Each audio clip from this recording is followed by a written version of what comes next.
नमस्कार बहनों, आज हम लेकर आए हैं होली की कथा। फागुन मास के कृष्ण पक्ष की प्रतिपदा तिथि को होली का पावन पर्व मनाया जाता है। भारत में होली का पावन पर्व बड़े हर्षोल्लास के साथ मनाया जाता है।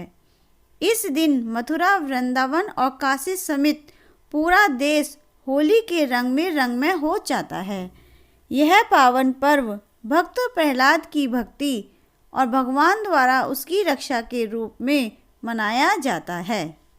मान्यता है कि होली के दिन कामदेव का पूर्व जन्म हुआ था।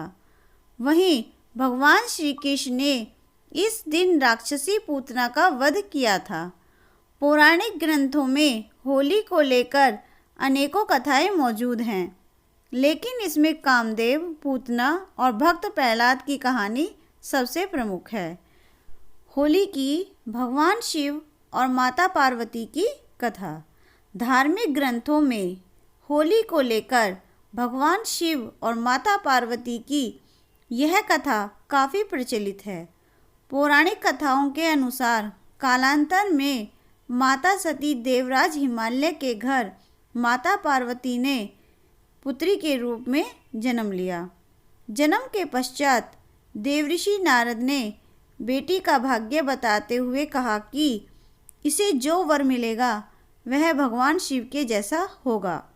इसे सुनने के बाद माता पार्वती ने भगवान शिव को ही अपना वर मान लिया तथा माता पार्वती ने भोलेनाथ को पति के रूप में प्राप्त करने के लिए सभी सुख सुविधाओं को छोड़कर कठिन तपस्या करने लगी।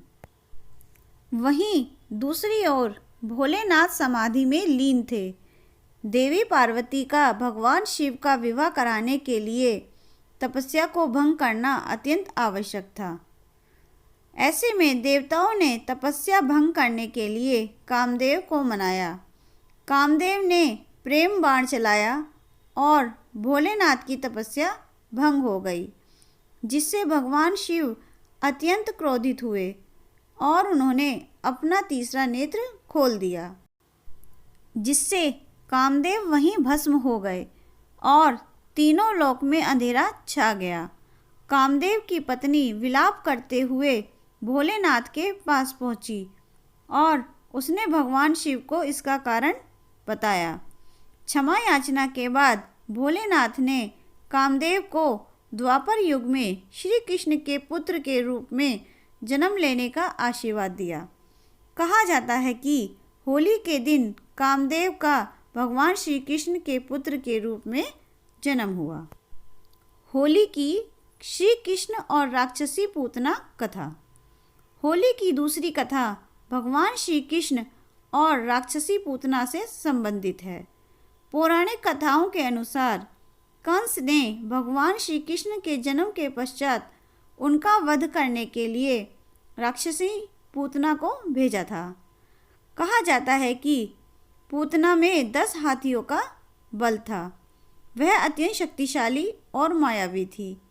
कंस ने उसे गोकुल में सभी नवजात शिशुओं को मारने का आदेश दिया।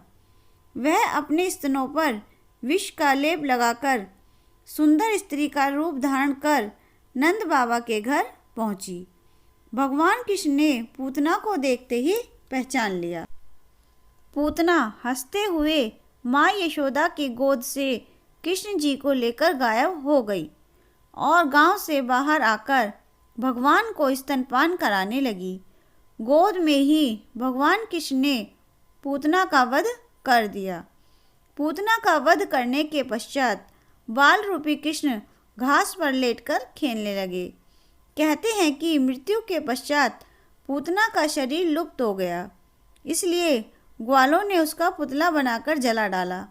इस दिन से प्रत्येक वर्ष होली का पावन पर्व मनाया जाता है। होली की भक्त प्रहलाद की कथा। तीसरी कथा श्री हरि भगवान विष्णु और भक्त प्रहलाद से जुड़ी है।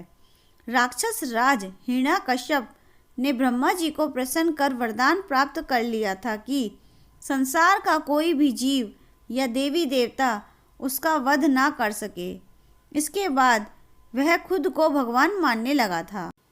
वह चाहता था कि लोग भगवान विष्णु की तरह उसकी भी पूजा करें। हिरण्यकश्यप को भगवान के प्रति प्रहलाद की भक्ति बिल्कुल पसंद नहीं थी। वही प्रहलाद हमेशा प्रभु की भक्ति में लीन रहता था। प्रहलाद का यह स्वभाव हिरण्यकश्यप को बिल्कुल भी पसंद नहीं था। उसने प्रहलाद को कई दिनों तक बंदी बनाए रखने के बाद कई प्रकार की यातनाएं दी, लेकिन भगवान विष्णु की कृपा दृष्टि होने के कारण प्रहलाद पर इसका कोई प्रभाव नहीं पड़ा। इसे देख हिरण्यकश्यप काफ़ी परेशान हुआ और उसने प्रहलाद को मारने के लिए होलिका को बुलवाया। होलिका को आग में न जलने का वरदान प्राप्त था। होलिका भक्त प्रहलाद को लेकर आग में बैठ गई, लेकिन भगवान विष्णु की कृपा से प्रहलाद को एक खरोंच भी नहीं आई और होलिका आग में जलकर राख हो गई। इस दिन से होलिका दहन की प्रथा शुरू हो गई। इसे बुराई पर अच्छाई की जीत का प्रतीक माना जाता है। बोलो श्री कृष्ण भगवान की जय। बोलो विष्णु भगवान की जय। बोलो भोले भंडारी की जय।